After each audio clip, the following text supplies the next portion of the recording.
Hai teman-teman, selamat datang di channel artikel YouTube. Channel pertama cerita Kenshin. Kali ini admin upload lagi ya. Terima kasih. Kisah pemuda kaya, anak bos besar, pemilik 73 perusahaan, yang menjadi cleaning service. Episode 387.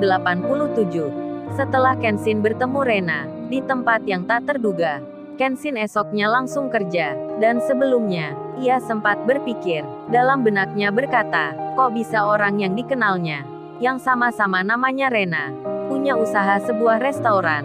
Kenshin pun merasa aneh akan kebetulan itu, dan kini di tempat kerjanya, Kenshin melihat lagi seorang pria yang tak lain pimpinan baru di sini. Anaknya yang punya perusahaan bersikap tak baik ke seorang wanita, serta pula meremehkan pekerja biasa. Karena hal itu, Kenshin pun memutuskan perusahaan ini tak layak jadi mitra kerja.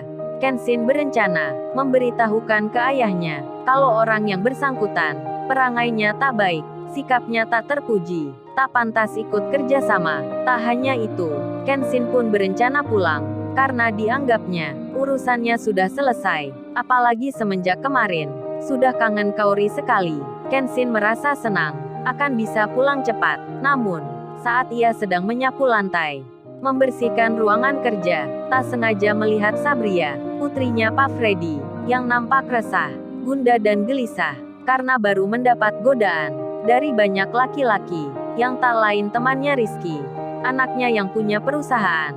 Melihat hal itu, Kenshin berpikir sejenak, hatinya nampak bimbang, kalau pergi begitu saja, meninggalkan tempat ini. Kemudian Kenshin melanjutkan kerja, sampai pada suatu siang, datanglah lagi orang dari luar, yang masuk ke perusahaan. Mereka bersama Pak Bernaldi, pimpinan tertinggi di sini, rupanya akan mengadakan rapat, dan dipanggillah beberapa pegawai kantor, yang punya jabatan penting, termasuk Pak Freddy, serta pula anaknya, yang bernama Sabriya, ikut juga di situ. Pak Bernaldi yang memimpin itu. Kemudian beliau bilang, hari ini akan ada pelatihan tentang wawancara, naskahnya sudah disiapkan, harap masing-masing orang mengikuti teks yang disebutkan.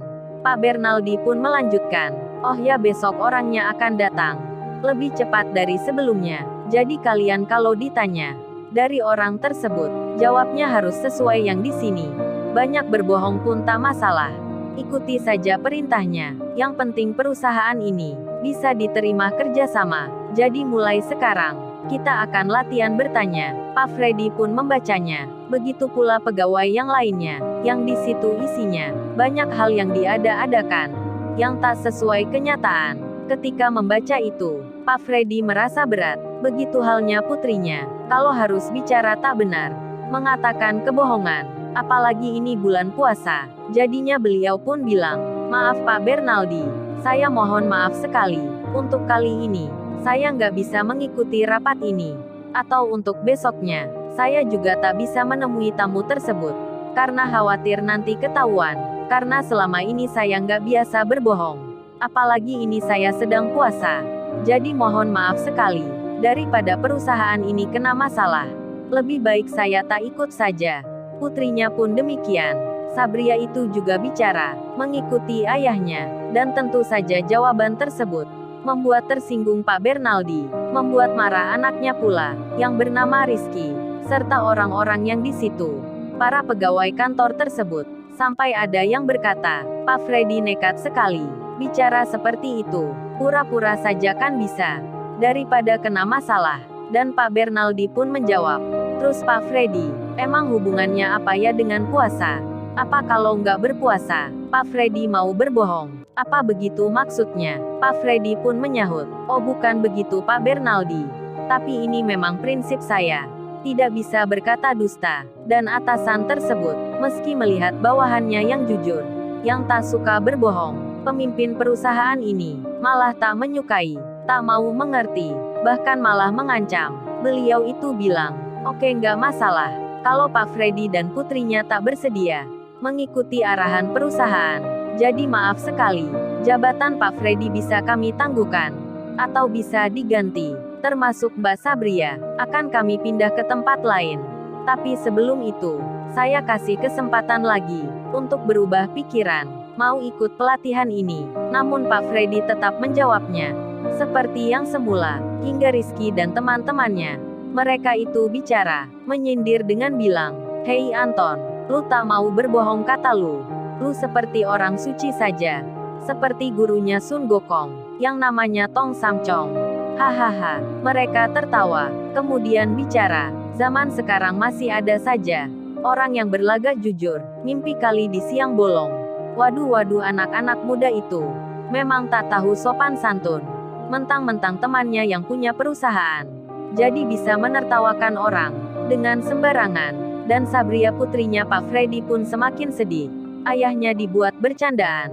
Pak Freddy sendiri, meski mendapat hinaan seperti itu, beliau pun nampak biasa. Pak Freddy tenang saja, karena memang yang benar sudah biasa disalahkan, dan beliau sudah siap menanggung akan segala resikonya, termasuk turun jabatan. Di tengah hal tersebut, rupanya Lisa ada di situ. Ia sedang bekerja, menyiapkan minuman, memberikan makanan, bahkan ia pun digoda oleh teman-temannya Rizky. Namun Lisa tetap saja bekerja. Dan di saat percakapan itu, Lisa mendengar semuanya, informasi penting yang di sini, yang kemarin dipesan Kenshin, agar menilai orang, yang mana yang baik, yang mana yang buruk. Lisa pun mengerti, sudah tahu jawabnya, dan beruntungnya Kenshin, meski ia tak bisa masuk ke acara meeting, ada Lisa yang kerja untuknya, yang kini jadi mata-mata baginya.